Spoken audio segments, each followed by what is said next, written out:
4-5 months, first they cut my left hand अच्छा and after 1 month ये second hand भी उन्होंने कट किया।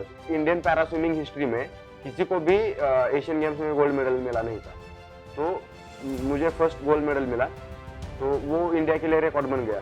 तो उनकी जो अधूरी इच्छा थी मैं पूरी करूं, इसीलिए उन्होंने मुझे एट द एज ऑफ 4-5 ऐसे ही उन्होंने मुझे स्विमिंग सिखाया। बिफोर दिस ट्रेजेडी जो भी मैं इंडिपेंडेंट था वो पूरा डिपेंडेंट हो गया। पापा को लगा कि स्टिल ही कैन स्विम, तो उनके जो सपने थे वो फिर से जाग उठे। जो पैरा एथलीट है उसके और ज्यादा मे बी मेंटल स्ट्रेंथ जो है Strong चाहिए। वो ज्यादा स्ट्रांग चाहिए। जब मैं वहां पे गया तो ऐसे लग रहा था कि ये 500 एथलीट उनके घर पे किसी कोने में बैठ जाएंगे। Hard work and smart work can get you anything. Don't think what you don't have, think of what you have and work on it. मैं बोल नहीं सकता कि उस टाइम पे that time how I was feeling, वो मेरे साथ है। इंटरनेशनल जब आप गए तो वहां पर इंटरनेशनली ऑफ कोर्स बहुत सारे एथलीट्स होंगे जो जिन्होंने पार्टिसिपेट किया होगा। कैसा लगा उनके साथ में compete करके आपको? डाउन टू अर्थ होते हैं तभी जाके इतने हाइट पे पहुंच जाते हैं। उन्होंने अगर जमीन नहीं देखी तो आसमान भी नहीं देख पाते वो। कोच चाहता है थोड़ा आप और पुश करो, थोड़ा और ज्यादा करो क्योंकि आप निकाल सकते हो। हाँ। और एथलीट को लगता है यार आई एम टायर्ड, मेरी बैंड बज गई है, मैं सांस नहीं आ रही, मैं क्या करूं। अगर आप इतना मोटिवेट होते हो तो जरूर आपने कोई बड़ा टारगेट रखा। तो हमारा मेन टारगेट जो है वही हमारा सबसे बड़ा मोटिवेशन है। तो चलिए आइए मिलते हैं सुयश जाधव से। Suyash, welcome to Vilasan vibes. Thank you. कैसे हैं आप? मैं ठीक हूँ, आप कैसे हो? बहुत बढ़िया। सुयश, बहुत कुछ आपने अचीव किया अपनी लाइफ में, काफी आप आगे आ गए, आप बहुत सारी परेशानियों का सामना करते हुए आप यहाँ तक पहुंचे हैं। मैं सबसे पहले जानना चाहूंगा आपकी जर्नी के बारे में, जब आपके साथ में ये हादसा हुआ। मेरे साथ ये it happen in 2004 due to an electric current. मेरे भाई की एक स्कूल के आई मीन स्कूल पे शादी थी, और स्कूल आई थिंक सो वो अंडर कंस्ट्रक्शन था। तो Okay. हम लोग बिफोर वन डे हम लोग मतलब शादी से पहले एक दिन हम लोग स्कूल पे गए थे दोस्तों के साथ, और ऊपर चले गए छत पे। तो वहाँ पे अंडर कंस्ट्रक्शन चल रहा था, आयरन रॉड पड़े थे, तो हम लोग हाथ में ऐसे बैलेंस कर रहे थे। तो अननोइंगली मुझे पता नहीं चला पीछे इलेक्ट्रिक लाइन है, तो अननोइंगली वो टच हो गए लाइन को, और मेरे दोनों हाथ को करंट लगा। उसके बाद ये तो मुझे बिल्कुल पता नहीं, लेकिन मेरे साथ में जो थे वो लोग बोल रहे थे, मतलब दोस्त लोग बोल रहे थे ऐसे ऐसे हुआ है। फिर एक दो दिन तो मैं पूरा बेहोश था। हॉस्पिटल लेके गए, फिर उनको पता चला कि ये मेजर ऐसे हुआ है। फिर वही हॉस्पिटल में गया, फिर 5-6 महीने ट्रीटमेंट किया। उन डॉक्टर ने भी हाथ बचाने की कोशिश बहुत की, लेकिन कुछ फ़ायदा नहीं हुआ, एंड दोनों हाथ मेरे एल्बो के नीचे से कट हो गए। जब डॉक्टर के पास में गए, डॉक्टर्स कोशिश कर रहे थे, तो उस वक्त मतलब 5 महीने 6 महीने तक जो ट्रीटमेंट चल रहा था उस वक्त they were trying to save hands, या जाते ही कुछ समय के अंदर they had to amputate? No, they were trying to save my hands. After 4-5 months, first they cut my left hand, अच्छा। and after 1 month, ये सेकंड हैंड भी उन्होंने कट किया। सो इट्स नॉट लाइक कि वो कोशिश नहीं किए, उन्होंने बहुत कोशिश किया दोनों हाथ बचाने की। लेकिन जब करंट लगा था उस टाइम पे तो ऐसे लग रहा था कि कुछ हुआ नहीं है, लेकिन जैसे दिन बीत रहे थे तो अंदर से वो डैमेज हो रहा था, वो पूरा ब्लैक हो रहा था उसका, मतलब ये जो वी कलर की स्किन है वो थोड़ा ब्लैकिश हो रही थी। तो उनको पता चला कि काफ़ी ज़्यादा डैमेज हुआ है। तो धीरे धीरे करके अंदर की जो नसें है वो पूरी खराब होती गई, और हो गया। जो साथ में बच्चे थे जो खेल रहे थे वो सब सेफ थे? हाँ, वो सेफ थे, क्योंकि इलेक्ट्रिक लाइन जो थी वो मेरे पीछे से गई थी। मैं सिर्फ ये साइड पे खड़ा था और बाकी जो थे वो अपोजिट साइड पे खड़े थे, तो उनको कुछ हुआ नहीं। ओके। क्या उम्र थी आपकी उस वक्त? That time I was just 11 years old। 11 साल के Yeah. सिर्फ? तो जब इतना बड़ा हादसा लाइफ में हुआ तो आपको 11 साल की उम्र में, क्योंकि एक इंसान बड़ा होता है जब तो उसको भी डाइजेस्ट करने में टाइम लग जाता है। 11 साल की उम्र तो बहुत यंग एज होती है, पता ही नहीं होता क्या चीज़ हो रही है, कि सब कैसा है। तो क्या जीवन, मतलब क्योंकि एक बड़ा इंसान ढलने में थोड़ा समय लगाता है, आपको कैसा लगा कि यू आर कंफर्टेबल, धीरे धीरे होते चले गए अब, या एक चैलेंज लग रहा था कि नहीं मुझे बहुत ज्यादा मतलब ये क्या हो गया मेरे साथ? सी दैट टाइम तो इतनी मेंटेलिटी और इतनी कैपेबिलिटी नहीं थी कि ये सारी चीज़ों के बारे में सोचूं। बस मुझे ये पता था कि मेरे साथ बहुत कुछ अलग मतलब अजीब हो गया है। और जो भी विदाउट बिफोर दिस ट्रेजेडी जो भी मैं डिपेंडेंट था वो पूरा सॉरी इंडिपेंडेंट था वो पूरा डिपेंडेंट हो गया। सो पता चल रहा था कि कुछ तो बहुत अजीब हुआ है, लेकिन ये समझ नहीं आ रहा था कि मुझे दोनों हाथ नहीं उसकी उसकी सीरियसनेस जो है वो पता नहीं चल रहा था। लेकिन वो मतलब मेरे लिए वो बहुत अच्छा हो गया कि अगर मैं और 10 साल बाद मुझे मेरे साथ ये इंसिडेंट होता तो मेरी मैच्योरिटी लेवल बढ़ जाती। मेरे को पता चलता यार मैं ये कंडीशन पे मतलब एट दिस एज मुझे अगर ऐसे हुआ है तो मुझे इंडिपेंडेंट होने के लिए टाइम लगेगा। और दिमाग भी थोड़ा सा बदल जाता है कि यार मेरे साथ ये ऐसे क्यों होना था। लेकिन उस टाइम पे छोटा था इसीलिए ये सारी चीजें दिमाग में आई नहीं। सो मैं अच्छा हुआ बोलता हूँ कि जो हुआ वो थोड़ा जल्दी हो गया। सो ये सिंसियरनेस सीरियसनेस मेरे दिमाग में नहीं आया कि मेरे साथ इतना बड़ा हादसा हुआ है, मैं ये काम नहीं कर सकता, वो काम नहीं कर सकता, या मुझे बहुत गंदा फील हो रहा है, मुझे बहुत सैड फील हो रहा है, ऐसे बिल्कुल कभी दिमाग में नहीं आया। और जब दिमाग में आने लगा तो उस टाइम पे ग्रेजुअली मैं जो खुद की कामें खुद करने लगा था। और उसके बाद तो मतलब छोटी छोटी कामें लाइक ब्रश करना, शुरू में तो 1-2 साल मम्मी पापा ने किया, फिर बाद में ब्रश करना, फिर उसके बाद पैंट कैसे पहनना है, शॉर्ट्स कैसे पहनने हैं, टी शर्ट्स कैसे पहनने हैं, ये सारी चीजें धीरे धीरे मैं सीखने लगा। और उतना प्रॉब्लम कभी आया ही नहीं कि मैं because of this I can't do this work, ऐसे कभी हुआ ही नहीं। सो आज आज की ये कंडीशन है कि मैं 99% इंडिपेंडेंट हूँ, किसी को मतलब किसी के ज्यादा जरूरत सहारे की जरूरत नहीं लगती है। दैट्स अमेजिंग एंड मुझे या लगता है कि एक बहुत बड़ी मिसाल है और बहुत सारे लोगों के लिए एक सीख भी कि किस तरीके से एक इंसान इतनी सारे चैलेंजेस के बावजूद भी किस आगे बढ़ने के लिए चलता रहता है और हार नहीं मानता है। मैं जानना चाहूंगा कि क्योंकि आप स्पोर्ट्स में हो, आप एक स्विमर हो और एक मतलब ऐसा नहीं कि सिर्फ एक लोकल लेवल के ऊपर कर रहे हो, आपने लिटरली ओलंपिक्स में जाकर के 3-3 बार देश को रिप्रेजेंट किया है। ये कहाँ से आपकी लाइफ में इंट्रोड्यूस होता है? It started from my father's swimming journey. Actually मेरे पापा नेशनल स्विमिंग के लिए सिलेक्टेड हुए थे 1973 1977 की बात है। तो उस टाइम पे क्या हुआ, वो जो नेशनल कंपटीशन होने वाला था वो due to cyclone competition cancel हो गया। सो उनकी जो अधूरी इच्छा थी मैं पूरी करूं, इसीलिए उन्होंने मुझे एट द एज ऑफ 4-5 ऐसे ही उन्होंने मुझे स्विमिंग सिखाया ओह, वेल में। उस टाइम पे हम लोग तो रूरल एरिया पे रहते थे, वहाँ पे स्विमिंग पूल नहीं है कुछ नहीं है, तो वेल में उन्होंने मुझे स्विमिंग सिखाया। हाँ, मेरे पापा स्विमिंग के सारे स्ट्रोक्स अच्छे से जानते थे, लेकिन हाँ जानते थे इसीलिए जो भी सिखाया वो एकदम अच्छे से सिखाया। बेसिक सारी चीज़ें उन्हीं से सीखी मैंने। और जब एक्चुअल में जब मैं कंपटीशन के लिए पार्टिसिपेट करने जा रहा था, सो जैसे मैंने अभी बताया ठीक उसी साल मेरे दोनों हाथ को करंट लग गया। सो फिर बाद में उन्होंने मेरे बारे में जो सपना देखा था, व्हाट अबाउट देयर ड्रीम्स, मेरे papa mummy, what about my career, what about my future, ये सारी चीज़ों से लेके वो बहुत ज़्यादा परेशान हो गए। उनके दिमाग में बहुत विचार आने लगे। पापा मेरे नेशनल के स्विमिंग के जस्ट कोच ही नहीं है, वो बाकी भी खो खो, हैंडबॉल, कुश्ती, रेसलिंग, ये सारी चीज़ें वो सिखाते थे। तो उनको दिमाग में यही आता था कि यार मैं इतने बच्चों को सिखाता हूँ, इतने बच्चे मेरे हाथ से नेशनल होते हैं और मेरे बच्चे के साथ ऐसे हो गया।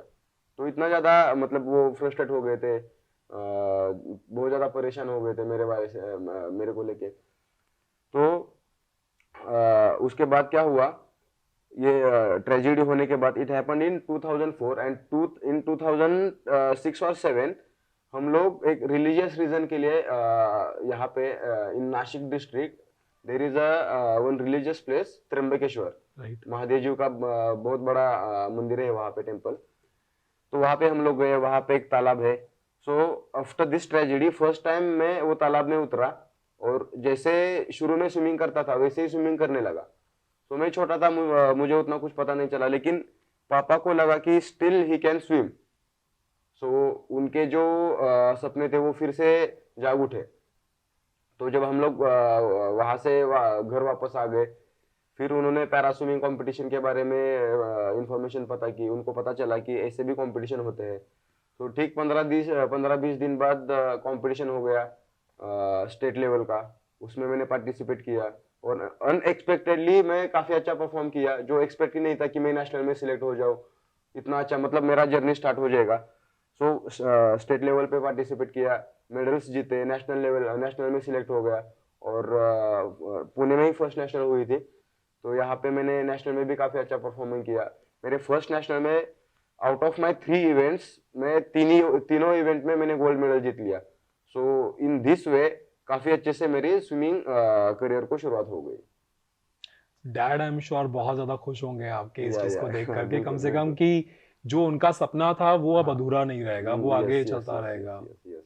सो स्विमिंग की जर्नी तो शुरू हो गई, आपने नेशनल्स के अंदर भी पार्टिसिपेट कर लिया, 3 3 गोल्ड मेडल भी जीत लिए, उसके बाद कहाँ जाते हैं?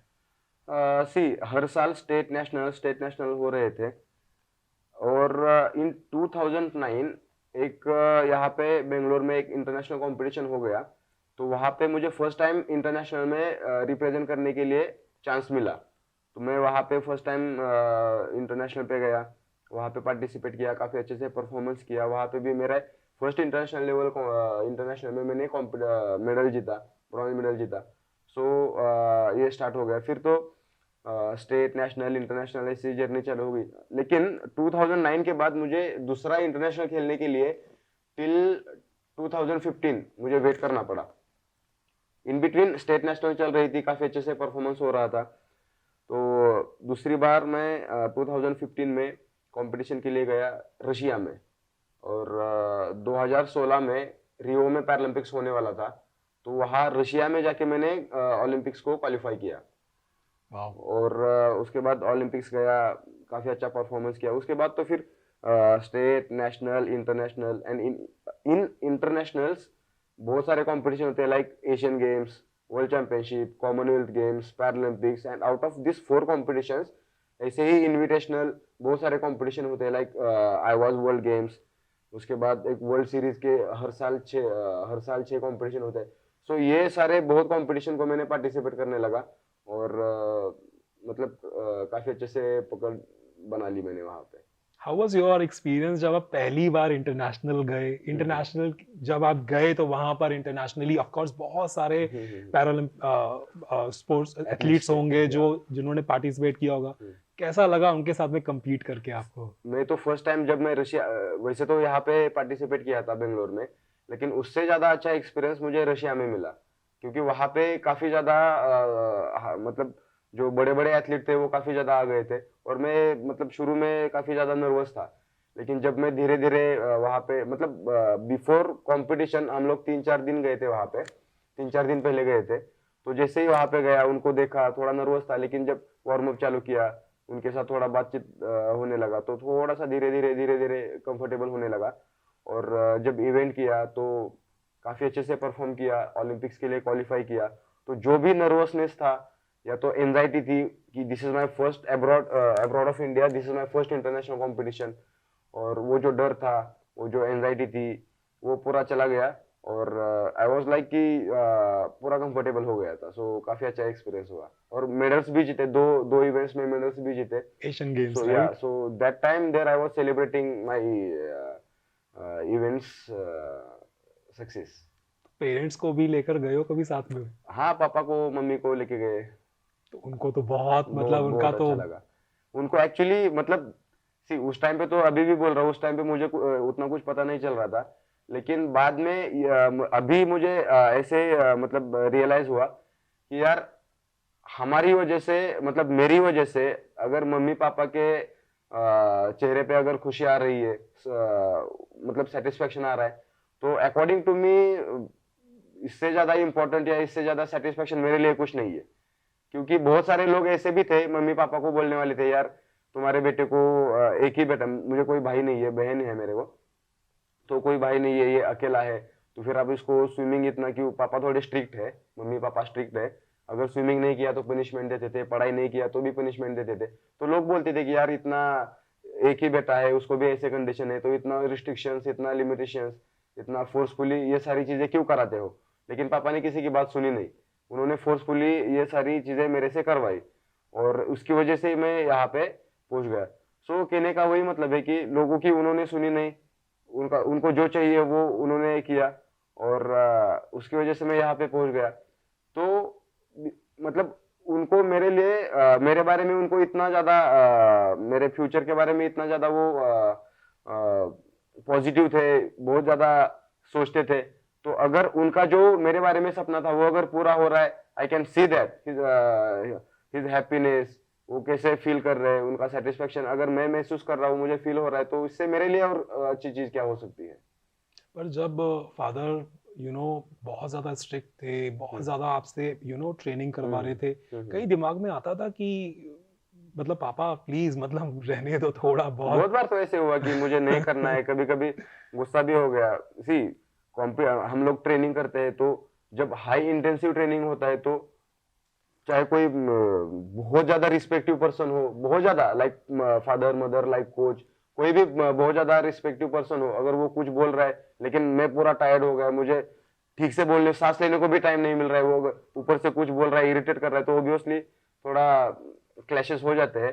सो दैट इज द मतलब वो हमेशा एथलीट एंड कोच के इन बिटवीन वैसे हो जाता है। सो बस वही हुआ, और मैं बहुत बार बोला कि मुझे नहीं करना है, मैं उसमें अभी घर जा रहा हूँ, मुझे बिल्कुल नहीं करना है। तो उन्होंने फिर मुझे वहां पे, नहीं तेरे को करना है, नहीं तो फिर ऐसे कुछ भी रीजन दे के उन्होंने मेरे से करवाया। तो ऐसे होता था बहुत बार। अरे चॉकलेट खा लेना, तुमको मैं चॉकलेट दूंगा, तुम्हें घुमाने ले जाऊंगा, यस यस। ये थोड़ी ट्रेनिंग करो। हाँ, हाँ बस बस वही, चाहे प्यार से चाहे स्ट्रिक्ट बोल के या कुछ भी करके, वो बस काम कराना है, उसके बाद जो भी है वो देखेंगे बाद में। सो योर फादर आपके पिता ही पहले कोच रहे यस आपके, यस सो यस। अभी भी वही कोच है या अब यू हैव? अभी तो अभी मतलब पापा तो अभी पुणे में नहीं रहते, गांव में रहते हैं, लेकिन जब भी यहाँ पे आते हैं तो अगर कुछ गाइडेंस चाहिए या मैं स्विमिंग कर रहा हूँ, उनको कुछ मुझे बोलना है तो बोलते हैं। लेकिन अभी ऑफ कोर्स वो कोच नहीं है, अभी मेरे दूसरे कोच है। मतलब 2010 में फर्स्ट टाइम पुणे में 2010 में आया, उससे पहले तो वही कोचिंग करते थे।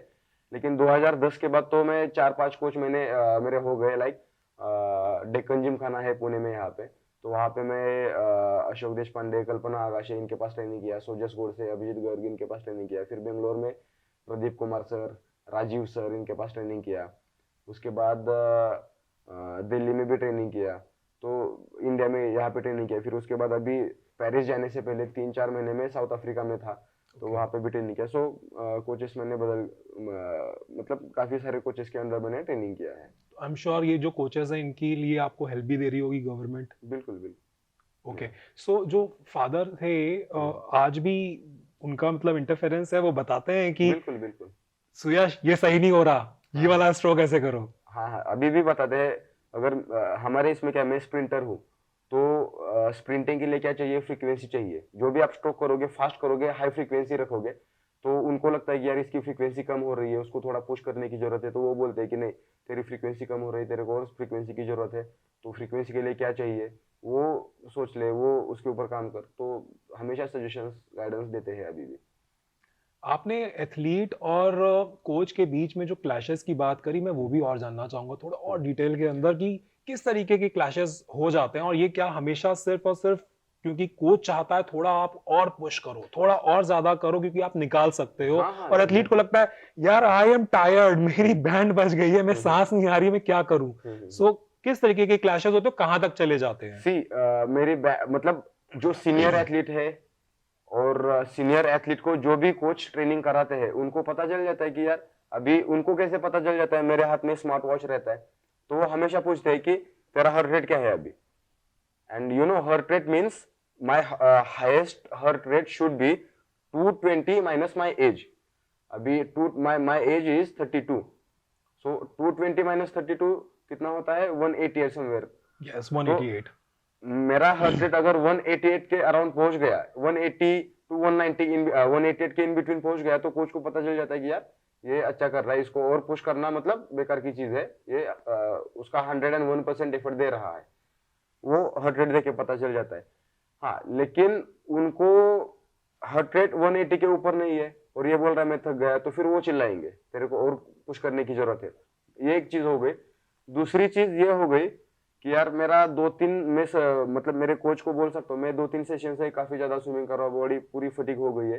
सो that he has to understand that athlete is too much tired, and accordingly he needs to change my schedule, he needs to change my workout. So हम जैसे सीनियर एथलीट है उनको तो मतलब हमारी बात उनको लाइक म्यूचुअल अंडरस्टैंडिंग के साथ हमें जाना पड़ता है। वो अगर बोल रहे नहीं तेरे को करना ही है, तू मर जा लेकिन तेरे को करना ही है, गलत हो जाता है। तो इस तरीके से पुश हाँ, करते होंगे, आई एम श्योर। पुश मतलब वही, अगर आपका हार्ट रेट 188 तक नहीं पहुंचा है या उनको पता चल रहा है कि ये पूरा ठीक से नहीं कर रहा है, जो भी उसको टेक्निक्स आते हैं with that technique he is not doing, अगर उनको क्योंकि कोच है उनको पता चल जाता है कि ये हर दिन कैसे करता है और आज कैसे कर रहा है, जबकि आज मुझे अच्छा करने की जरूरत है, ये आज अच्छा नहीं कर रहा है, तो वो बोलते हैं कि तू सुयश ऐसा कर रहा है, कल तक तू अच्छा कर रहा था, अभी क्या हुआ है। तो वैसे वो मतलब पता चल जाता है। और हम जैसे स्विमर भी, अगर कोई स्विमिंग कर रहा है उसको मैं पिछले 2 साल से देखता हूँ वो स्विमिंग कर रहा है, और उसका स्टाइल ये वो सारी चीजें मुझे पता है, लेकिन वो ठीक से नहीं कर रहा है तो मैं बोल सकता हूँ यार तू रोज ठीक करता है, अभी क्या हुआ तेरे को। वैसे ही कोच भी हमें बोल सकते हैं कि यार तू ठीक नहीं कर रहा है, तू ठीक कर। मैं तो फिर अगर नहीं, वो बोलने के बाद भी ठीक नहीं किया तो फिर क्लैशेस हो जाते हैं। सो ऐसे बहुत बार होता है। फिर देन वो पुश कर सकते हैं कि तेरे को करना ही है, नहीं करना है तो फिर वो दूसरी बात हो गई, क्या कर बाद में क्या करना है, पनिशमेंट क्या देना है, क्या है। ये तो बहुत रेयरली होता है, लेकिन क्योंकि हम जो सीनियर एथलीट है, नॉट मी, मेरे जैसे जो भी सीनियर एथलीट है वो उतना सेल्फ मोटिवेटेड रहते हैं कि ऐसी मतलब ऐसे कंडीशंस, ऐसी सिचुएशन कभी आती नहीं है, वो खुद मोटिवेट होके कर देते हैं। बट पनिशमेंट क्या होती है? पनिशमेंट मेरे को तो अभी तक पनिशमेंट नहीं हुई है। पनिशमेंट यही होता है कि अगर तू मतलब बाकी बाकी के एथलीट्स के बारे में बोल रहा हूँ, अगर वो ठीक से नहीं कर रहा है तो जाओ अभी ट्रेनिंग मत करो, एक 15 दिन 10 दिन ट्रेनिंग को नहीं आना है, तेरा दिमाग ठिकाने जब तक नहीं आता है तब तक ट्रेनिंग के लिए नहीं आना है, या ऐसे कुछ, ऐसे एकदम बहुत गुस्सा जो आ जाता बेयर नहीं है। कर सकता है वो सामने वाला आदमी, सामने वाला जो स्टूडेंट है वो बेयर नहीं कर सकता है, ऐसे पनिशमेंट दे देंगे वो।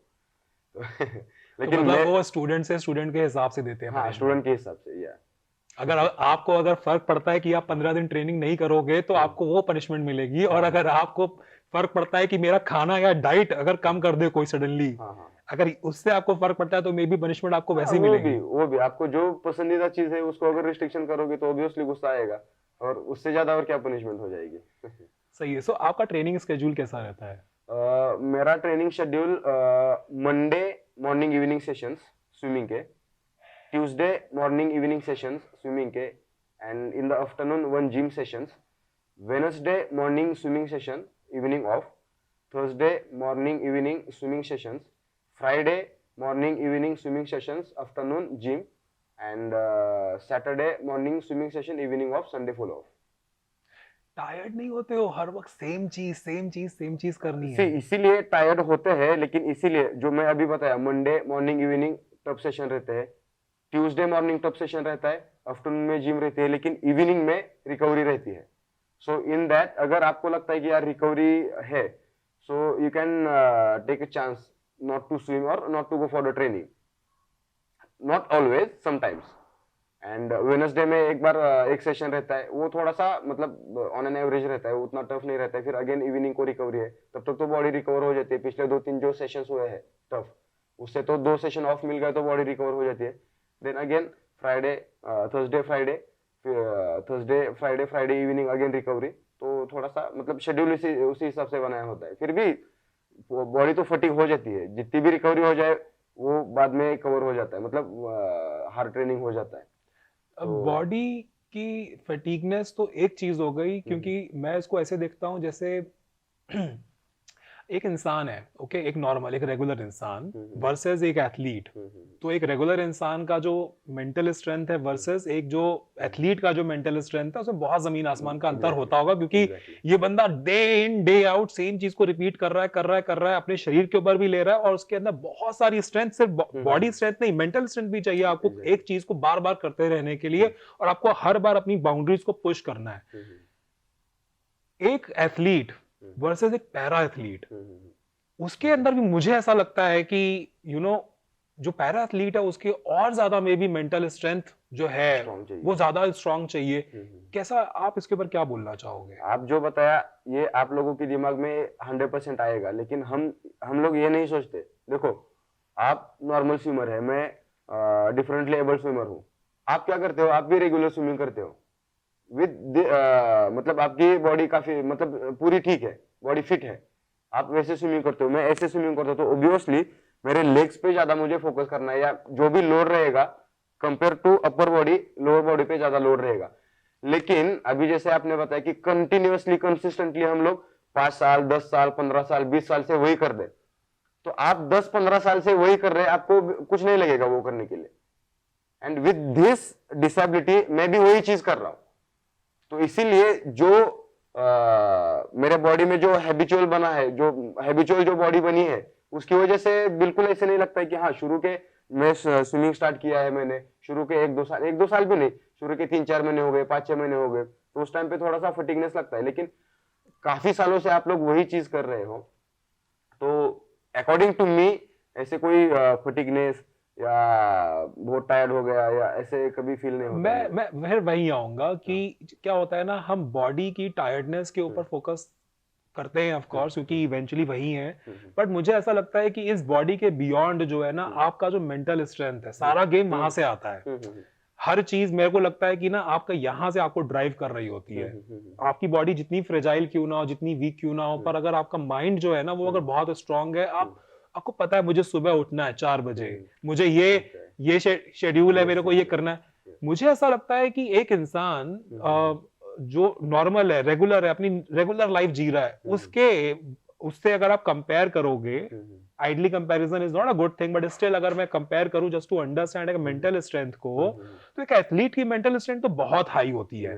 और फिर एक एथलीट वर्सेस एक पैरा एथलीट की भी क्या मेंटल स्ट्रेंथ के अंदर कोई डिफरेंस होता है? मैं ये समझना चाहता नहीं हूं नहीं नहीं, आपसे। बिल्कुल ऐसे कोई डिफरेंस नहीं होता है। हाँ कभी कभी ऐसे, मतलब मुझे तो कभी नहीं लगा, लेकिन कभी कई कई पैरा एथलीट्स को ऐसे लग सकता है कि यार मुझे विद दिस डिसेबिलिटी काफी सालों से मैं यही कर रहा हूँ, तो मुझे थोड़ा रुकना चाहिए। कभी डिसअपॉइंटेड हो जाते हैं, कभी अप एंड डाउन्स रहते हैं, कभी परफॉर्मेंस ठीक से नहीं आया, तो मेरा परफॉर्मेंस क्यों नहीं आ रहा है, तो बिकॉज ऑफ माई डिसेबिलिटी या because of my financial conditions, मतलब उनके रीजन कुछ भी हो सकते हो। तो उनको ऐसे लग सकता है कि यार बिकॉज ऑफ माई डिसेबिलिटी मैं थोड़ा सा डाउन चला जा रहा हूँ, लेकिन ये बहुत रेयरली होता है।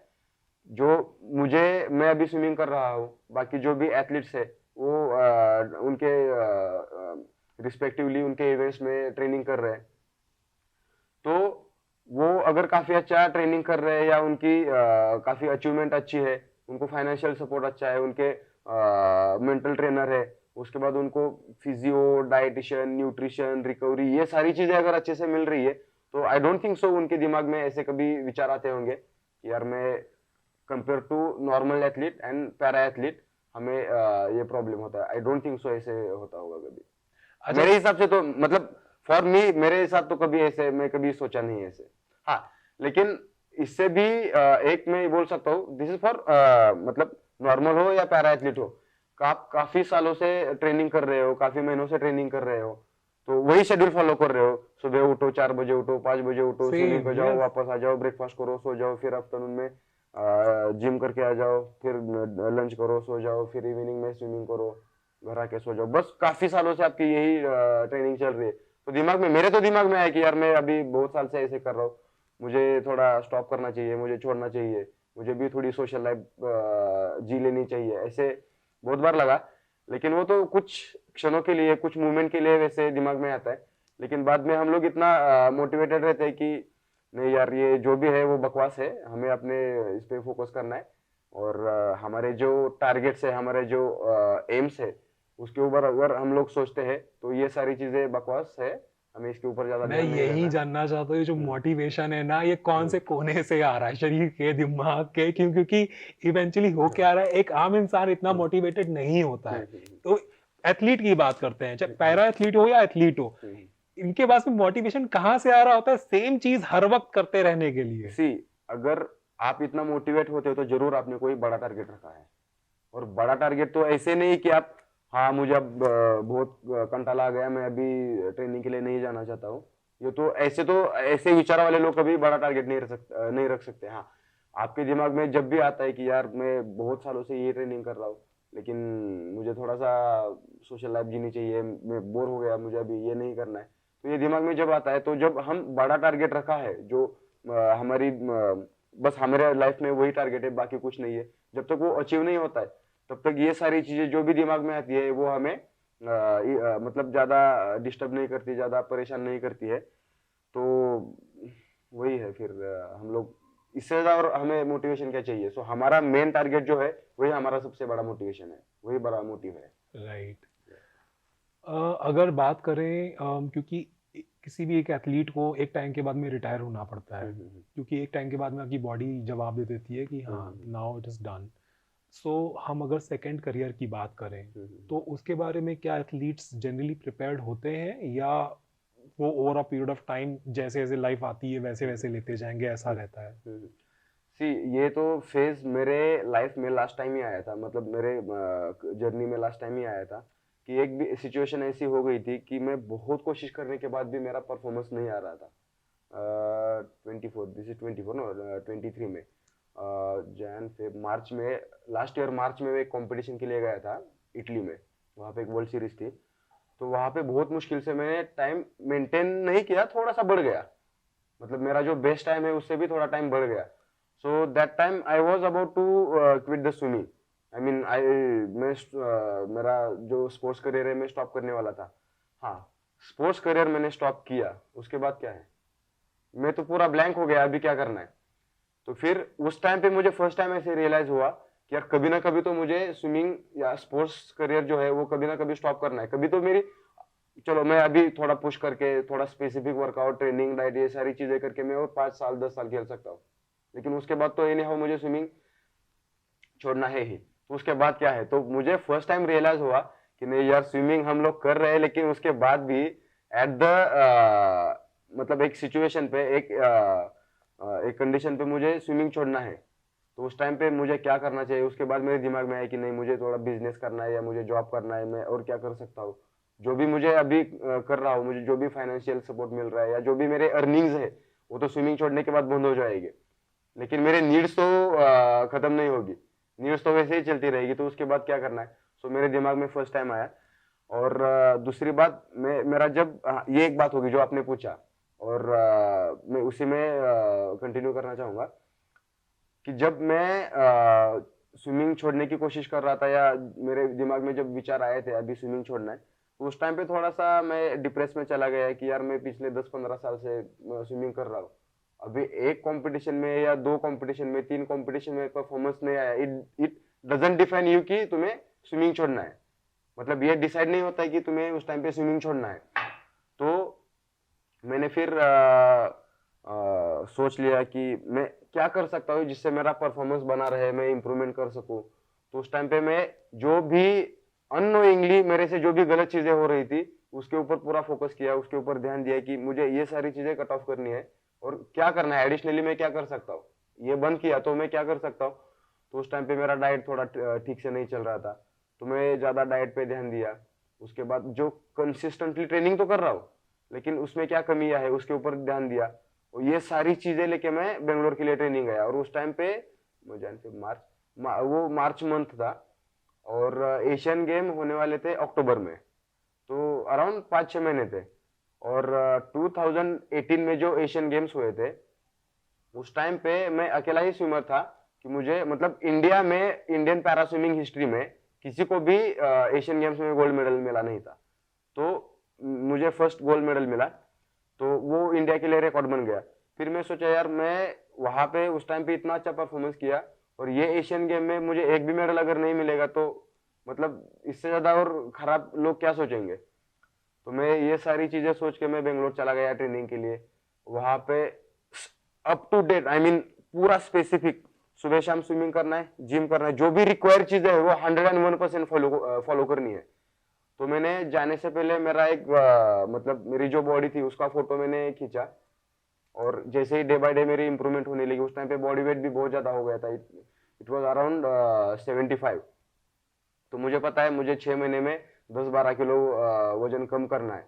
सिर्फ वजन कम नहीं करना है, फैट लॉस करना है, मसल गेन करने हैं। तो ये सारी चीजें सोची, और यू कांट इमेजिन हर 8-10 दिन में 500 ग्राम 1 किलो, 500 ग्राम 1 किलो ऐसे होते मेरा वजन कम हो रहा था। और मैं जब second time, third time, fourth time जब भी मेरे बॉडी का फोटो खींच रहा था तो डिफरेंस पता चल रहा था। मैं अब हमारा होने के बाद दिखाऊंगा मैं। तो डिफरेंस पता चल रहा था। इतना बॉडी अच्छे से ये रिस्पॉन्स दे रही थी। और मेरे कोच के साथ भी मैंने डिस्कस किया था कि सर मेरा अभी बहुत खराब टाइम चल रहा है, स्विमिंग का जो भी मेरे बेस्ट टाइमिंग थे वो नहीं चल रहे। तो उन्होंने बताया कि ठीक है कोई प्रॉब्लम नहीं, हम लोग स्टेप बाय स्टेप एक टारगेट रखेंगे। अभी तेरा टाइम क्या है, 33 है, तो हम हर एक 8 दिन में 15 दिन में एक टाइम ट्रायल लेंगे। 33 से 32.8 भी आ गया तो भी हम लोग ट्रैक पे है। तो जैसे जैसे हमने प्लान किया, जैसे जैसे हमने ये वर्कआउट किया, उसकी वजह मतलब जैसे किया वैसे ही एग्जैक्टली हमने जो टारगेट रखे वो अचीव होने लगे, बॉडी भी इंप्रूवमेंट कर रही थी। और यू कांट इमेजिन, मेरा बेस्ट टाइम था 32.71 इन लास्ट एशियन गेम्स। 2018 के बाद 2023 तक मेरा बेस्ट टाइम नहीं आया। 32, इवन 32.7 छोड़ दो, 33 के नीचे नहीं आया मैं, और मेरा टारगेट था बेस्ट टाइम देना है। सो इन एशियन गेम्स में 32.2 टाइम चला गया मैं। वाओ। सो ऑलमोस्ट, एंड आपको शायद पता होगा नहीं होगा, मुझे पता नहीं, लेकिन 50 मीटर में टाइम इंप्रूव करना, it is equal to in this age, last year में I was 31 years. So in this age time maintain करना is equal to improvement, maintain करना is equal to improvement. And वो वहां पे मैंने best time दिया। सो खुद को मुझे इतना हैप्पी फील हुआ। मेडल जीता ऑब्वियसली, उस टाइम पे हम लोग we were 43 swimmers including normal and para swimmers, किसी को भी मेडल नहीं मिला। I was the alone swimmer to win bronze medal in that competition. So medal मिला वो तो हैप्पीनेस था ही, वो मेडल के साथ जो टाइम दिया वो टाइम मेरा ओलंपिक में क्वालिफाई भी किया मैं। लेकिन ये सारी चीजों से ज्यादा खुशी मुझे इस बात की हुई कि काफी सालों के बाद मैं 33 के नीचे आ गया और बेस्ट टाइम अचीव किया। सो दिस ओलंपिक जाना, वहां पे मेडल जीतना, ये फिर एशियन गेम्स में मेडल जीतना, ये तो ऑब्वियसली बहुत खुशी की बात होती है। लेकिन मेरे लिए जो मेडल जीतना या ओलंपिक में क्वालिफाई होना, ये मेरे लिए, शायद आप उसको गलत भी बोल सकते हैं, लेकिन मेरे लिए ये टारगेट नहीं है। मेरे लिए टारगेट क्या है, मैं खुद मेरा बेस्ट टाइम दे रहा हूँ इन दिस एज। जो एज में लोग अभी मेरे साथ जो भी जिन्होंने भी स्विमिंग स्टार्ट किया था, उन्होंने सारे लोगों ने स्विमिंग छोड़ दिया। तो ये एज में अगर मैं टाइम अच्छे से पर्सनल बेस्ट टाइम दे रहा हूँ, इंप्रूवमेंट हो रहा है, मेडल से ज्यादा मेरे लिए ये है। आई थिंक पता है क्या है, आप ना अपने को ही कंपटीशन जब बना लेते हैं तो फिर लाइफ जो है ना आपको अलग ही तरीके से रिवॉर्ड भी करने लगती है, क्योंकि आपने अपने अंदर एक ऐसी ठान ली थी कि जो मेरा कम से कम जो है उसको मैं ब्रेक करूं, कम वॉट में। 5 साल का पीरियड बहुत बड़ा पीरियड होता है जहां पर आप नहीं कर पा रहे and suddenly after lot of hard work efforts वो चीज अचीव होती है। और you can't imagine, one more thing I would like to tell you, 75 से 6 महीने में कंपटीशन डे पे मेरा बॉडी वेट 63 हो गया था। सो ऑलमोस्ट 6 महीने में 12 किलो वजन मैंने कम किया था। और ये सस्टेनेबल वेट था, अनलाइक मतलब ऐसा कुछ नहीं है कि ओवरनाइट वाली चीज नहीं थी कि आपने खाना नहीं खाया, पानी नहीं पिया। पूरा डाइट, मतलब डाइट में रोटी खाना चपाती रोटी खाना छोड़ दिया था। मुझे क्या चाहिए, प्रोटीन चाहिए, कार्ब्स चाहिए, फाइबर चाहिए एंड कैलोरी चाहिए, जो गुड फैट्स है, गुड फैट्स एंड कैलोरी जिसमें अच्छे है, वो फूड्स हमें चाहिए। तो वो मैं कर रहा था, तो बॉडी वेट बढ़ने की कोई बात ही नहीं थी। और जो भी होगा, फैट लॉस होगा, मसल गेन होगा, तो ये काफी अच्छे से हो गया। और मुझे भी पता चला कि यार मैं इतने सालों के बाद इतना अच्छा कर सकता हूँ, और ये करने के लिए कितनी मेहनत लगती है। तो मैं काफी अच्छे से डिसिप्लिन में आ गया, और तब से लेके अभी तक 2-3 किलो इधर उधर हो रहा है। लेकिन 75 तो सोचना ही नहीं है, अभी 70 के ऊपर तो सोचना ही नहीं है। सो इतना अच्छे से डिसिप्लिन में आ गया कि अभी भी मेरा बॉडी वेट 65-66 इन बिटवीन ही है। आपने मैं डाइट के बारे में एक्चुअली में पूछना चाहूंगा, क्योंकि इवेंचुअली डाइट जो है ना हर इंसान के लिए बहुत इंपॉर्टेंट है, और हर इंसान अपने शरीर को स्वस्थ रखना चाहता है, पर उसको ये नहीं पता कि वो क्या खाए, कैसे खाए, so on and so fourth. मैं उसके बारे में डिस्कस करूंगा, पर उससे पहले मैं पूछना चाहूंगा, आपने 3 ओलंपिक्स के अंदर भारत को रिप्रेजेंट किया है, कैसा एक्सपीरियंस रहा, और खास करके पेरिस ओलंपिक्स जहां पर आप इवन ए क्वालिफिकेशन तक भी आप गए? See, 2016 that was my first Olympic, and first Olympic है, एंजाइटी, थोड़ा सा नर्वसनेस वो था। लेकिन जब मैं पैरालंपिक्स विलेज में गया, वहाँ के जो भी मतलब जो भी देख रहा था वो मेरे लिए पूरा नया था उस टाइम पे। तो मैं, और that time I was just 23 years old. So इतनी भी अभी 32 है, उससे तो अभी अभी से कंपेयर किया तो उस टाइम पे तो मैच्योरिटी लेवल कम थी। लेकिन वहां पे गया, जो भी सीनियर एथलीट्स है बाकी देशों के, अपने इंडिया के, उनके साथ मिला, उनके साथ बात किया, तो ऐसे पता चला कि यार वो कितना पॉजिटिव एटीट्यूड है टुवर्ड्स देयर स्पोर्ट्स, उनका कितना पॉजिटिव एटीट्यूड है, स्पोर्ट्स को भी लोग इतना इंपॉर्टेंस देते हैं। ये भी मुझे पता नहीं था, वहां पे जाके मुझे ये सारी चीजें पता चली। वहां पे हमारा खाने के लिए अलग सा कैंटीन था, और ऐसे नहीं कि छोटा कैंटीन है, ऐसे 3 4 5 एकड़ में फैला हुआ कैंटीन था। हर कंट्रीज के लिए कंटिनेंट के हिसाब से खाना रखा था। उसके बाद हमें आने जाने के लिए बसेस उन्होंने काफी अच्छे से अरेंज की थी, हमारे लिए पुलिस फोर्स थी। तो ये सारी चीजें देख के मतलब खुद को ऐसे प्राउड फील हो रहा था कि यार मैं कहाँ का हूँ, रूरल एरिया पे रहने वाला, मेरी लेवल ही क्या है यहाँ आने की, लेकिन मैं यहाँ पे किस लिए, किस वजह से हूँ, मेरे मम्मी पापा ने मुझे सपोर्ट किया, मैं खुद ट्रेनिंग किया, खुद हार्ड वर्क किया, उसकी वजह से मैं यहाँ पे हूँ, कुछ तो हमारे अंदर है। तो इतना पॉजिटिव और इतना काफी अच्छा प्राउड फील हो रहा था कि I can't tell you in words. इतना अच्छा मुझे मतलब गूज बम्स, अभी भी मैं सोच लिया तो गूज बम्स आते हैं। आप बोल रहे हो मुझे अभी आ रहे हैं, मैं ये बोलूंगा। सो काफी अच्छा पॉजिटिव फील हो रहा था उस टाइम पे। और उसके बाद टोक्यो में उस टाइम पे तो कोविड था, इसीलिए 1 साल कंपटीशन पोस्टपोन हुआ, वहां पे भी गया, काफी अच्छे से परफॉर्मेंस किया, लेकिन पता था हाँ कि कंपटीशन ओलंपिक ऐसे होता है। सो सेकेंड टाइम था, इसीलिए ज्यादा कुछ ये नहीं हुआ। लेकिन जो भी हम लोग बोलते हैं ना, हर दिन आदमी का हर दिन कुछ ना कुछ सिखा के चला जाता है। So it was also like that कि वो भी कंपटीशन मुझे बहुत सारी चीजें सिखा के गया, वहां पे भी मैंने पर्सनल बेस्ट टाइम दिया।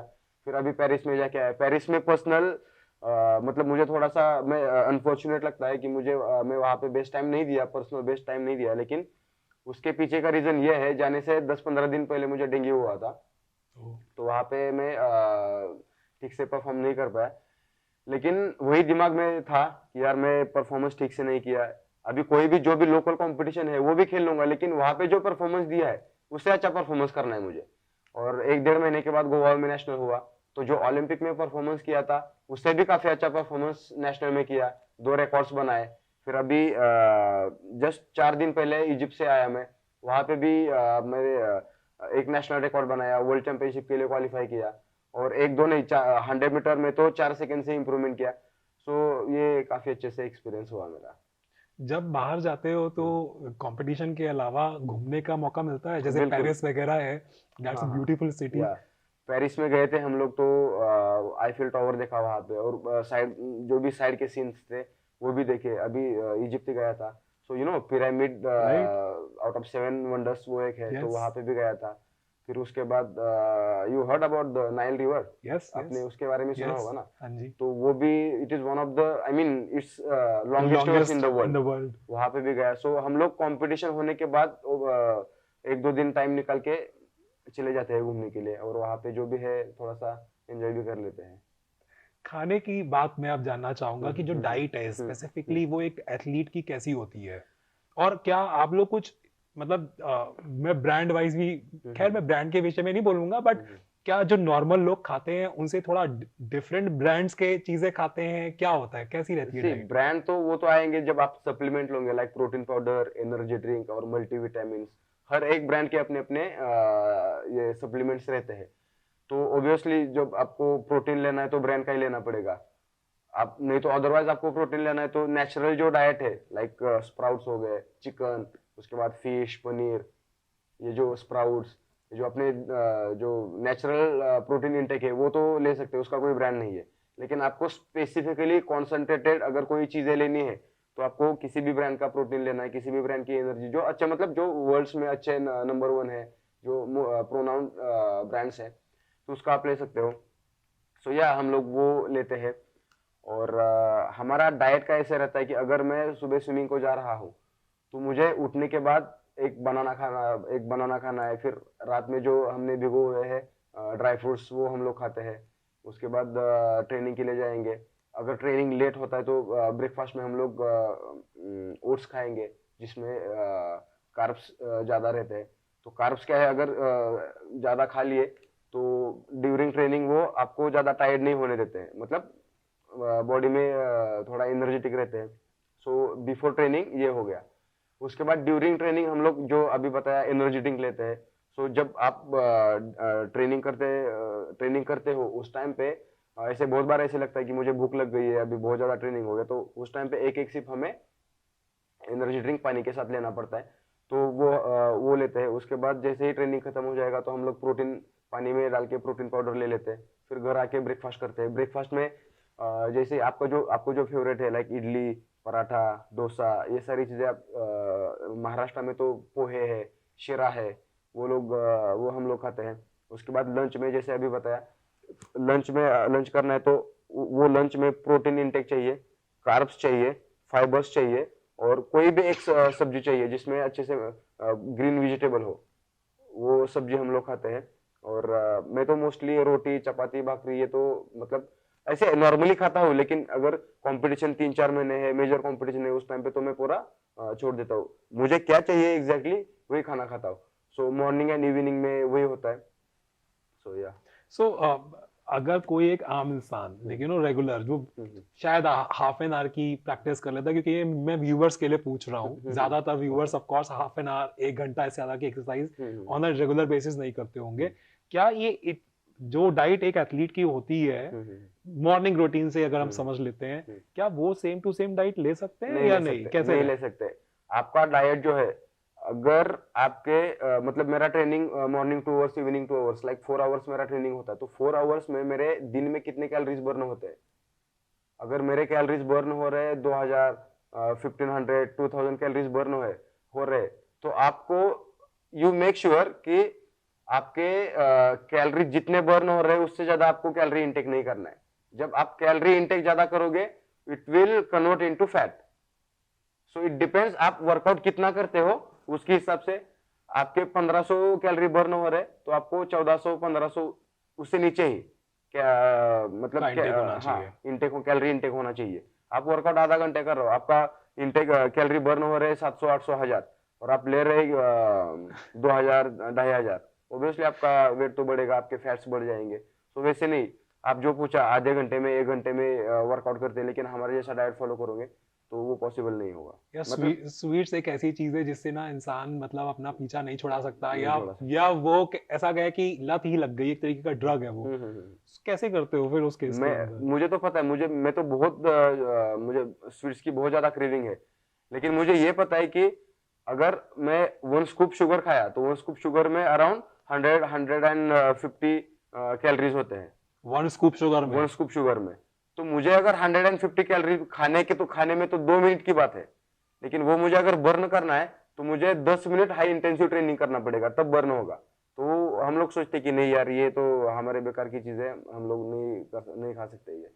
तो मैं तो शुगर के बारे में मतलब ज्यादा क्रेविंग है मुझे, लेकिन मैं बहुत ज्यादा स्ट्रिक्ट हूँ। मैं कभी नहीं ज्यादा, मतलब ज्यादा नहीं खाता ही नहीं मैं कभी। मुझे वो बिल्कुल, क्योंकि वेट बढ़ गया। उसका रीजन, सबसे मेन रीजन ये है, यार देखो, मैं ट्रेनिंग कर रहा हूँ, मैं ऐसी गलत चीजें खाई तो मेरे ट्रेनिंग में इफेक्ट होगा। अगर कल के ट्रेनिंग में इफेक्ट होगा तो मेरा वीकली जो शेड्यूल है उसमें इफेक्ट हो जाएगा, तो मेरे जो भी टारगेट्स रखे हैं वो कंप्लीट नहीं होंगे, फिर इरिटेट हो जाएगा, फिर डिप्रेशन में चला जाएगा। तो इससे बेटर आप थोड़ा कंट्रोल करो। माय गुडनेस, मतलब मतलब रिपल इफेक्ट रियलिटी है। ऊपर जा रहा है और आप हाँ, उसका सोच रहे हो एक बार के अंदर हाँ, खाने के लिए भी। हाँ, तो रियलिटी है, वही सोचना पड़ता है।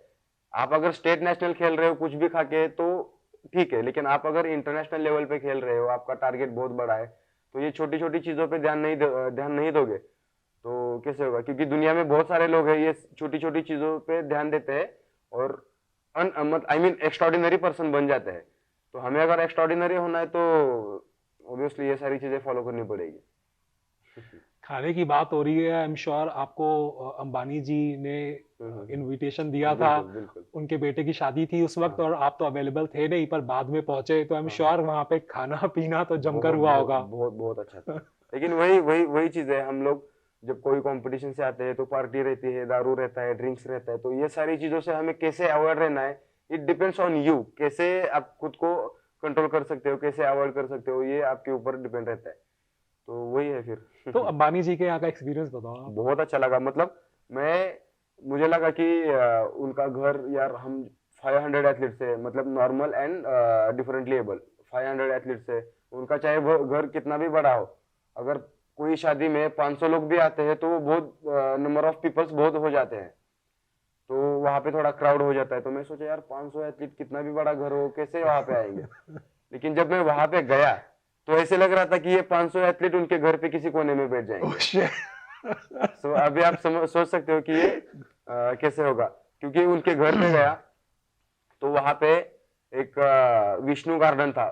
विष्णु जी की बहुत बड़ी मूर्ति थी वहां पे, तो विष्णु गार्डन था। उसके बाद उनका जो प्रोग्राम होता है, वो जो हॉल था वो इतना बड़ा था कि इट वाज अराउंड हाफ एकड़ से तो आराम से ज्यादा रहेगा। मतलब आप 1 एकड़ बोल सकते हो। 1 एकड़ में उनका जो हॉल था वो इतना बड़ा था, और उनके घर में ही लिफ्ट थी ऊपर नीचे आने के लिए। और हम लोग जो वहां पे गए थे, अभी उनको कुछ बोलने की जरूरत नहीं थी, उन्होंने पहले से ही बोल के रखा था। जो भी उनके सिक्योरिटी गार्ड्स थे उनको पहले से ही बोल के रखा था कि अभी मेरे जैसे डिसेबिलिटी वाले या जो व्हील चेयर पे है या जो ब्लाइंड जो है, वो जैसे ही एंटर करेंगे, उन्होंने हर मतलब मेरे पीछे एक आदमी लगाया था कि आपको कुछ भी जरूरत लगेगी वो आपको हेल्प करेंगे। और जब मैं एंटर किया तब से लेके 4-5 घंटा मैं वहां पे था, तब से लेके जब मैं बाहर आ रहा था तब तक वो मेरे साथ था। सो इतना सिस्टमेटिकली वो प्रोग्राम चल रहा था, तो बहुत अच्छा लगा। और दूसरी बात, जब प्रोग्राम चालू होने से पहले सबसे पहले अनंत अंबानी की वाइफ वो राधिका अंबानी वो नीचे आ गई। उन्होंने हमारे साथ बात किया, फोटो खींचे। उसके बाद अनंत अंबानी नीचे आ गए, उनके साथ भी हमने फोटो खींचे, बात किया। उसके बाद नीता अंबानी जी नीचे आ गए, मुकेश अंबानी जी नीचे आ गए, फिर रणवीर कपूर आ गए। सो ये लोग इनके साथ बात किया, फोटो खींचे, लेकिन इनके चेहरे पे या इनके आंखों पे मुझे कभी भी ऐसे नहीं लगा कि यार इतने बड़े लोग हैं और कितने एटीट्यूड में होने चाहिए। मैं साइड में बैठा था, मैं वही सोच रहा था कि यार इतने बड़े लोग हैं, इतने भीड़ में कहाँ पे मिलेंगे हमें। मैं उनको देख रहा हूँ, यही सबसे बड़ी बात है। उनका घर देख रहा हूँ, वहां पे हूँ, यही मेरे लिए सबसे बड़ी बात है। लेकिन जब मैं वहां पे गया, वो खुद चल के आ गए, पूछा कहाँ से हो, कौन सा इवेंट है, इतनी सारी चीजें पूछे। आपके पापा, ये आपके पापा है, कैसे हो, क्या है, ये सारी चीजें पूछ रहे थे। तो मुझे चलो ठीक है, वो 5-10 मिनट की बात हो या 2-3 घंटे की बात हो, लेकिन वो जैसे बिहेव कर रहे थे कि उनको बिल्कुल एटीट्यूड नहीं है, मतलब डाउन टू अर्थ है, ऐसे लगा। तो बाद में मुझे लगा कि यार डाउन टू अर्थ इसी इन्हीं लोगों को बोलते हैं जो डाउन टू अर्थ होते हैं, तभी जाके इतने हाइट पे पहुंच जाते हैं। उन्होंने अगर जमीन नहीं देखी तो आसमान भी नहीं देख पाते वो। तो ये मेरे दिमाग में आ गया। सो बहुत अच्छा एक्सपीरियंस हुआ उनके साथ, बहुत अच्छा लगा मिलके उनके बहुत साथ। बड़ी बात आपने बोली, जो या जिसने जमीन नहीं देखी वो आसमान कैसे कैसे देखेगा। देख सकता है, या वाह। अम, सारे लोगों के बारे में ऑफ कोर्स आपने बताया, बहुत अच्छे थे, हम्म, बहुत। तो 500 एथलीट्स के साथ में जो हम्म, थे, हर एथलीट को उन्होंने टाइम जाकर दिया, बिल्कुल पर्सनली बिल्कुल मिले वही वो। मैं बता रहा हूँ ना, 5-6 घंटे वो हमारे साथ थे। तो इसीलिए बहुत उन्होंने मतलब कभी भी ऐसे नहीं, और ऐसे भी नहीं कि एक बार फोटो खींच लिया, अच्छा नहीं आया, अभी नहीं, अभी चलो हो गया, ऐसे नहीं। जब तक वो सेटिस्फाई नहीं होता है तब तक वो फोटो खींचने के लिए बोल रहे थे। तो मतलब मुझे तो काफी अच्छा उनका जो एथलीट्स के बारे में जो देखने का जो नजरिया है वो काफी अच्छा लग रहा था। मैं उनको बोला sir thank you so much, आपने मुझे आपने हम लोगों को यहाँ पे बुलाया। वो बोल रहे थे कि थैंक यू आपको नहीं, हमें आपको थैंक यू बोलना चाहते, हम बोलना चाहते हैं कि आप इंडिया को इतने बड़े लेवल पे रिप्रेजेंट करते हैं। मतलब उनको बहुत अच्छा लग रहा था कि हम लोग वहां पे है, वो हमें फेलिसिटेट कर रहे थे, हमारे साथ बात कर रहे थे, मतलब वो ऐसे बोल रहे थे, तो काफी अच्छा लग रहा था वो। अनंत अंबानी कैसे हैं? वो भी बहुत अच्छा है, वही पूछ रहे थे कि आप कहाँ पे रहते हो, आपका ट्रेनिंग शेड्यूल कैसे होता है, पुणे में कहाँ पे रहते हो, कहाँ पे ट्रेनिंग करते हो, आपके कौन कौन से कंपटीशन हो, मतलब ये सारी चीजें वो पूछ रहे थे। सो बहुत अच्छा। रणवीर सिंह के साथ में आपकी फोटो है, hmm hmm I hmm saw that. Hmm, hmm. How is he, कैसा लगता है उनके साथ वो में? पूरा एकदम जोश के साथ एकदम भरे हुए थे। यू कांट इमेजिन, जब वो एंटर किए, 3 3 घंटा तो मिनिमम 3 घंटा तो थे। वो जब एंटर किए तब से लेके जाते तक उनके चेहरे पे जो स्माइल थी, जो पॉजिटिव एनर्जी थी, जो वाइब्स थे उनके, वो जाते तक उन्होंने वैसे ही रखे थे। अगर फोटो खींचना है यार, बार बार लोगों के साथ फोटो खींचना है, अभी बार बार हंसना है, स्माइल देना है, वो कभी ऐसे उन्होंने सोचा नहीं। जब भी कोई एथलीट फोटो खींचता है, जब भी कोई एथलीट इंटरेक्शन के लिए जाता है, तो स्माइल से इंटरेक्शन करेंगे या ऐसे ही कुछ अलग ये करेंगे, गेस्चर्स देंगे। तो बहुत अच्छा लग रहा था, बहुत एनर्जेटिक थे वो। मतलब जैसे वो फिल्मी पर्दे पे दिखते हैं एग्जैक्टली एकदम। सेम, एग्जैक्टली मैं ठीक से आपको बता नहीं पा रहा हूँ, लेकिन एग्जैक्टली सेम उनकी जो एक्टिंग मूवीज में है वही सेम एक्टिंग वहां पे भी थी। बहुत अच्छा लगा। अच्छा, ऐसा क्योंकि अंबानी जी के घर पे थे, आपने कहा बहुत ह्यूज घर था, ऐसा लगा कि कहीं एक फीलिंग आई कि मतलब ये स्वर्ग है, पृथ्वी पर स्वर्ग है ये? बहुत अच्छा लगा क्योंकि उनका जो मैं बताया ना अराउंड 1 एकड़ उनका जो हॉल था, वो यहाँ से ये कोने से लेके वो कोने तक पूरा ऊपर के जो झुम्बर क्या बोलते हैं उसको, झूमर, हाँ शैंडलियर। हाँ हाँ, वो वहां से लेके यहाँ तक पूरा भर गया था। तो seriously it was like heaven. बहुत अच्छा, मतलब मैं मेरे आंखों पे बिलीव नहीं कर रहा था कि ये भी ऐसी चीज हो सकती है। झुम्बर हमने देखे यहाँ पे है वहां पे ऐसे देखे, लेकिन यहाँ से लेके वहां तक पूरा चमक रहा था, और लाइट्स ये वो सारी चीजें पूरी शेडिंग थी, काफी अच्छा फील हो रहा था। वापस आए तो ऐसा फील हुआ कि अरे यार कुछ तो मिस किया हमने। बहुत बहुत, और मुझे तो लोग ऐसे भी बोलते थे कि यार तू इतना लकी है वहां पे जाके आ गया। तो उस टाइम पे मुझे, मैं जब वहां पे था तो बहुत अच्छा तो लग रहा था, लेकिन जब रियलिटी में लोग बोल रहे कि यू आर वेरी लकी, तो जब लोग बोल रहे तो उस टाइम पे मुझे रियलाइज हुआ कि यार वो सच में इतना अच्छा है, तभी तो लोग इतना मुझे लकी बोल रहे। क्योंकि किसी के भी, मतलब टू बी ऑनेस्टली, किसी के बस की बात नहीं है वहां पे जाने के लिए। राइट। सो आप प्रधानमंत्री जी से भी एक नहीं कई बार मिले हैं, कैसा लगता है, उनकी एनर्जी कैसी है? बहुत अच्छा। जब मैं फर्स्ट टाइम मिला दैट टाइम हम लोग रियो से मतलब 2016 ओलंपिक से वापस आ रहे थे। तो उस टाइम पे हम लोग एयरपोर्ट पे थे। वहाँ पे मैंने मैसेज देखा कि हमारा एक ग्रुप था ओलंपिक्स का। तो वहाँ पे मैसेज देखा कि प्राइम मिनिस्टर ने हमें वहाँ पे मिलने के लिए बुलाया है। तो मैं टीम को बताया, फिर वहाँ पे हम लोग गए और एक 15-20 मिनट हमने वेट किया। वो जब उनके पीएम हाउस पे थे हम लोग, वो जब घर से बाहर आ गए तो मुझे ऐसे लग रहा था कि मैं सीरियसली उनको ही सीरियसली देख रहा हूँ, या मतलब क्या हो रहा है यहाँ पे। इतना अच्छा मुझे फील हो रहा। उस टाइम पे थोड़ी टीम भी कम थी। That time we were just 19 athletes. Okay. अभी तो काफी ज्यादा एथलीट्स थे हम लोग, लेकिन उस टाइम पे तो सिर्फ 19 एथलीट्स थे। तो हर एक के साथ उन्होंने फोटो लिया, फिर हर एक के साथ इंटरेक्शन किया। आप कहाँ से हो, कैसे हो, ट्रेनिंग कहाँ पे करते हो, ये सारी चीजें पूछी। आपकी क्या विश है, हम लोग क्या मदद कर सकते हैं आपके लिए, ये मैन टू मैन उन्होंने पूछा, फोटो खिंचाया। सो मतलब बहुत अच्छा फील हो रहा था। और मैं बोल नहीं सकता कि उस टाइम पे that time how I was feeling, कि वो मेरे साथ है, मैं कैसे फील कर रहा हूँ। तो बहुत अच्छा हमारे लिए प्राउड मोमेंट था। और ये सारी चीजें होने के बाद उन्होंने एक ग्रुप में मोटिवेशनल स्पीच दिया। और उनका मोटिवेशनल स्पीच, अब दुनिया में कोई भी ऐसा मोटिवेटर नहीं है। उनका अगर स्पीच सुनोगे आप, तो मैं तो अराउंड 1 आवर वहां पे था। तो उनका मोटिवेशनल स्पीच मीन्स वो बोल रहे थे कि आप लोग जो भी एथलीट, उनके स्टाइल में बोल रहे थे, आप लोग जो जितने भी एथलीट वहां पे गए थे, आपको लग रहा था कि मैं इंडिया में हूँ। आपकी बात गलत है। जब आप खेल रहे थे तो मैं आपके साइड में खड़ा था, मतलब आपके बॉडी में मैं था उस टाइम पे। तो इससे ज्यादा और गूज बम्स और इससे ज्यादा और हमें क्या मोटिवेशन चाहिए। अगर देश का प्रधानमंत्री अगर हमें ऐसे बोल रहे हैं कि मैं आपके साथ हूँ, आपको सपोर्ट कर रहा हूँ, तो इससे और ज्यादा मोटिवेशन क्या चाहिए। मतलब मैं ठीक से आपको एक्सप्लेन नहीं कर पा रहा हूँ, लेकिन वो ऐसे बोल रहे थे। तो बहुत अच्छा मोटिवेशन मिल रहा था, काफी अच्छे से फील हो रहा था, प्राउड फील हो रहा था। जैसे हमारे परिवार के बड़े लोग होते हैं, हम्म। क्योंकि मैंने उनकी बहुत सारे ऐसी मीटिंग्स देखी हैं, लोगों के साथ में मोटिवेशनल स्पीचेस देखी हैं, और मतलब मुझे ऐसा लगता है कि वो ऐसा लगता है जैसे परिवार का कोई बड़ा इंसान आपको आकर के आपके लिए हमेशा कह रहा है कि ना I am with you, yes yes मैं यस, तुम्हारे साथ एग्जैक्टली। हूँ, कहीं पे भी तुम रहो आई एम देयर, मैं तुम्हारे देख रहा हूँ। Yes, same like that. ऐसा ही फील आता है ना या उनके साथ। Exactly same like that. और आपको कुछ दिनों, मतलब कुछ टाइम के लिए तो आपको लगता ही नहीं कि ये आपके, मतलब आपके देश के प्रधानमंत्री है। कुछ टाइम के लिए तो ऐसे लगता ही नहीं है। अच्छा। तो वो इतना कंफर्टेबल फील करा देते हैं। इतना कंफर्टेबल फील कराते हैं, इतना इन्वॉल्व हो जाते हैं।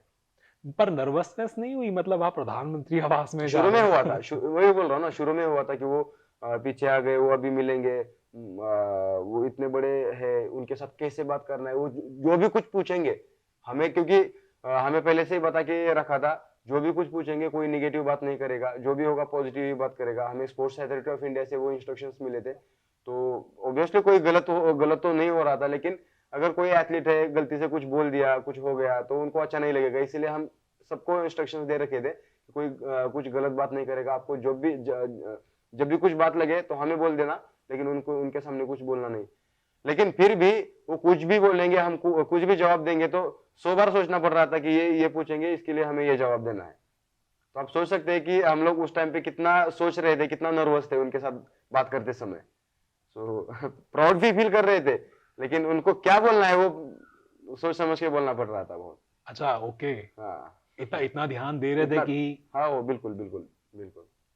अच्छा, सो अगर किसी भी बच्चे को जो कि फाइनेंशियली वीक है, उनको फाइनेंशियल सपोर्ट नहीं मिल रहा, उनके पेरेंट्स की तरफ से उनको सपोर्ट नहीं मिल रहा है, और फिर भी वो ना स्पोर्ट्स में आना चाहता है, अच्छा करना चाहता है, और उसको भी लगता है और उसके में भी कोच को भी लगता है कि ये अच्छा कर सकता है, ऐसे केसेस के अंदर ऐसे बच्चे क्या करें? सी अगर खिलाड़ी बहुत अच्छा है और उसका टाइमिंग मतलब वो स्टेट नेशनल में काफी अच्छे से परफॉर्म कर रहा है, उसको इंटरनेशनल लेवल पे काफी अच्छी अपॉर्चुनिटी मिल सकती है, तो इनिशियल लेवल पे तो उसको कोई स्पॉन्सर नहीं करेगा अनटिल अनलेस वो इंटरनेशनल लेवल पे अच्छा परफॉर्म करे। एक बार वो अच्छा परफॉर्म मतलब वो जो फेज है, नेशनल में बहुत अच्छा परफॉर्मेंस है, लेकिन इंटरनेशनल में उसको परफॉर्म करना बाकी है। सो ये जो इन बिटवीन जो फेज है, उसमें उसको थोड़ा सस्टेन रहना है, उसको मेंटेन करना है। कि बहुत बार ऐसे होता है कि मुझे पैसे नहीं मिल रहे, मुझे अच्छा खाना नहीं मिल रहा है, अच्छी फैसिलिटी नहीं मिल रही है, तो मुझे कैसे करना है। बस मैं वो एथलीट को वही कहना चाहूंगा कि इन बिटवीन जो फेज है उसमें थोड़ा टिके रहो, उसमें बने रहो, जो तुम कर रहे हो वो बने रहो, क्योंकि वो जो पीरियड है वो ज्यादा टाइम नहीं चलेगा, वो बस थोड़ा सा ही पीरियड है। और आपको जब भी इंटरनेशनल लेवल पे रिप्रेजेंट करने की चांस मिलेगा, अपॉर्चुनिटी मिलेगी, उस टाइम पे अच्छे से परफॉर्म करो। और एक बार लोगों को पता चल जाएगी यार ये बहुत बड़ा स्टार है, बहुत अच्छा स्पोर्ट्स प्लेयर है, एक बार लोगों को पता चल जाएगा तो वो खुद आके आपको अप्रोच करेंगे और आपको फाइनेंशियल सपोर्ट कहीं ना कहीं से तो मिल ही जाएगा। सो ये सबसे इम्पोर्टेंट है कि आप इन बिटवीन जो पीरियड है उस पे मुझे सपोर्ट नहीं मिल रहा है, मुझे खाना नहीं मिल रहा है, मुझे मम्मी पापा ये नहीं कर रहे, पेरेंट्स का सपोर्ट नहीं मिल रहा है, तो जो भी है तो वो होने ये सारी प्रॉब्लम के होते हुए भी तो अच्छा परफॉर्म करना है ना, तो उसको ही थोड़ा और मेंटेन कर। वाह, ये तो क्योंकि आप तेरे को अपॉर्चुनिटी तो मिलेगी ही मिलेगी, बस वही अपॉर्चुनिटी का वेट करना है। एक बार मिलेगी, अच्छा परफॉर्म करेगा, उसके बाद तो है ही है। It's an amazing message actually कि आपके पास में इतनी प्रॉब्लम्स के बावजूद भी अगर अच्छा कर पा रहे हो, तो जिस दिन फैसिलिटी मिलना शुरू हुई आप तो बिल्कुल चमक जाओगे। मैं मेरा ही एग्जांपल देता हूँ। इन 2015 मतलब अभी 8-9 साल हो गए, इन 2015 मेरे पास इतने पैसे नहीं थे कि मैं रिक्शा में जाऊं। मैं रहता था, आपको शायद कातरज पता होगा यहाँ पे, जी। मैं कातरज में रहता था, मेरा स्विमिंग पूल था डेक्कन जिम खाना में, मैं हर दिन बस में आता जाता रहता था। मेरे पास कोई गाड़ी नहीं थी, रिक्शा के लिए पैसे नहीं थे, मैं बस में आता था जाता था। फिर उसके बाद उससे पहले मैं फर्ग्यूसन कॉलेज में हॉस्टल में रहा। अभी हॉस्टल की जो मेस थी वही, कोई प्रोटीन नहीं है, कोई कुछ नहीं है, बस वैसे ही मैं ट्रेनिंग कर रहा था अच्छे से। लेकिन हाँ, ट्रेनिंग बहुत अच्छे से कर रहा था। मुझे पता था मुझे खाना अच्छे से नहीं मिल रहा है, मुझे रहने के लिए अच्छे से नहीं मिल रहा है, मुझे गाड़ी नहीं है, मुझे रिक्शा के लिए, ऑटो रिक्शा के लिए पैसे नहीं है, मैं चल के जाता था आता था। तो बस वही था। लेकिन वो जो फेज है, मैं बताया वही, मेरा थोड़ा लंबा फेज चला, 2011 से लेके 15 तक चला। जब मैं 15 में आपको बताया रशिया में गया, वहां पे ओलंपिक के लिए क्वालिफाई किया, मैं किसी को अप्रोच नहीं किया। वो मेरे अभी जो करंट स्कॉलरशिप मुझे जो देते हैं वो स्पोर्ट्स फाउंडेशन, उन्होंने मुझे खुद आके अप्रोच किया और उन्होंने मुझे मेरा फॉर्म भराया, मुझे स्कॉलरशिप दी उन्होंने, और अभी तक वो मेरे साथ है। सो वो जो पीरियड है, आपको कुछ नहीं मिल रहा है टिल यू गेट अपॉर्चुनिटी, वो जो फेज है उस टाइम पे आपको बने रहना है। परफॉर्म करोगे इंटरनेशनल लेवल पे तो आप कोई ना कोई तो मिल ही जाएगा आपको। सो ये है मैन। मैं अगेन मेंटल स्ट्रेंथ पर आऊंगा, क्योंकि बहुत सारे लोग ना लाइफ के अंदर दे सी डाउनफॉल और वो फिर ना ऊपर की तरफ नहीं आ पाते हैं फॉर वन और दी अदर रीजन। आप एक्चुअली के अंदर ऐसे लोगों के लिए क्या बोलना चाहोगे कि क्या वो करें ऐसा खास, ऐसा कुछ भी जिससे वो अपनी लाइफ के जो चैलेंजेस हैं उनको, और वो चैलेंज किसी भी तरीके का हो सकता है, एक फिजिकल चैलेंज से लेकर के एक मेंटल ब्लॉक से लेकर के कुछ भी। कभी कभी लोगों की क्या होता है ना, मेरे करियर के अंदर यार मेरी नौकरी नहीं चेंज हो रही है, my boss is not good, छोटी छोटी चीजों से लोग ना उनका मोरल डाउन हो जाता है। बट जब मैं एक एथलीट की बात करता हूं तो वो एथलीट कितनी सारी चीजें अपनी लाइफ के अंदर देखता है। एक पैरा एथलीट तो खास करके मैं कहूंगा बहुत सारे जो चैलेंजेस है वो फेस कर करके अपनी लाइफ में आगे बढ़ रहा होता है। क्या बोलोगे आप ऐसे लोगों को क्या करें वो खास, जो कि इस मेंटल ब्लॉक को, इस प्रॉब्लम को वो निकल करके See, वो एज अ विनर आगे आ पाए। अकॉर्डिंग टू मी सबसे पहले उनको यही सोचना है कि मैंने जो टारगेट देखा है, जो मैंने मतलब टारगेट रखा है, वो टारगेट रखा है बहुत बड़ा टारगेट है, और ऐसी छोटी मोटी चीजें बीच में आती रहेगी। तो इससे अगर आप फ्रस्ट्रेट हो जाओगे या मोरली डाउन होते जाओगे तो वो गलत बात है। वो खुद आदमी को पता होना चाहिए या खुद उसको रियलाइज होना चाहिए कि नहीं यार, बॉस चाहे कितना भी स्ट्रिक्ट हो, उस चलो बॉस ठीक नहीं हो रहा है तो बाकी जो भी उसको छोड़ दो, उससे छोड़ के बाकी तो कुछ चीजें अच्छी चल रही है उसके ऊपर फोकस करो ना, उसके ऊपर ध्यान दो। तो अभी मैं मेरा एग्जांपल देता हूँ, मुझे दोनों हाथ नहीं है। अगर मैं जिंदगी भर यही सोचता रहा यार मुझे दोनों हाथ नहीं है, मैं आगे जाके क्या कर सकता हूँ, मैं मम्मी पापा को हेल्प नहीं कर सकता, मैं खुद करियर नहीं बना सकता, मैं बाहर नहीं जा सकता, दोस्तों के साथ घूम नहीं सकता, ये अगर इसी पढ़ाई नहीं कर सकता, अगर मैंने इसी चीजों पे बहुत ज्यादा सोच लिया होता, जो मेरे प्लस पॉइंट्स है, ये ट्रेजेडी होने से पहले मैं अच्छे से क्या करता था, मैं पढ़ाई अच्छे से करता था, मैं स्पोर्ट्स में अच्छा था, उस टाइम पे खो खो भी खेल रहा था, रेसलिंग भी कर रहा था, स्विमिंग अच्छे से कर रहा था, पढ़ाई अच्छे से कर रहा था। तो हाथ चले गए, हाथ चले जाने के बाद मैं इसी चीज मतलब मुझे हाथ नहीं है, इसी चीज को लेके अगर मैं बैठ जाता तो मेरे जो पॉजिटिव चीजें है उसका क्या फिर। तो मुझे यही कहना है कि आपके पास जो नहीं है उसके बारे में ज्यादा सोचना नहीं है, आपके पास जो है, मुझे हाथ नहीं उसके बारे में सोचने, क्योंकि ये सोच के तो कुछ चेंज नहीं होने वाला है। चेंज कब होगा, मेरे पास जो अच्छी चीज है उसके ऊपर फोकस करो, उसके ऊपर काम करो। मैं स्विमिंग अच्छे से कर सकता हूँ, मैं पढ़ाई अच्छे से कर सकता हूँ, उसके ऊपर सोचो। अप एंड डाउन तो आते रहेंगे, लेकिन उसके ऊपर सोचो, काम करो, हम क्या कर सकते हैं उसको लेके, उसके ऊपर सोचो, काम करो। Hard work and smart work can get you anything. Don't think what you don't have, think of what you have and work on it. Definitely आपको जो चाहिए, आपको जो टारगेट है वो आपको सक्सेस हो जाएगा। बस आपको छोटी मोटी चीजें बीच में आती है उसके बारे में ज्यादा सोचना नहीं है। और बहुत ही बुरा टाइम चल रहा है, जो मैं अभी लास्ट टाइम मैं आपको बताया थोड़ी देर पहले कि मार्च महीने में लास्ट ईयर मेरा पूरा डाउन टाइम चल रहा था, मैं स्विमिंग छोड़ने के बारे में सोच रहा था। तो फिर बाद में मैंने सोचा कि यार 10-15 साल से मैं स्विमिंग कर रहा हूँ, चाहे 1-2-3 कंपटीशन खराब चले गए तो उसकी वजह से तो स्विमिंग छोड़ना बहुत गलत बात है। तो मैं क्या अच्छे से कर सकता हूँ उसके ऊपर काम किया, उसके ऊपर फोकस किया। तो वही है, आपको जो प्रॉब्लम आता है वो क्यों प्रॉब्लम आ रहा है उसके ऊपर सोचो। अगर सारी सारी चीजें सोचने के बाद भी नहीं हो रहा है तो आपको जो सिचुएशन है उसको चेंज होने के लिए, नेचुरली चेंज होने हील होने के लिए आपको कुछ टाइम देना चाहिए।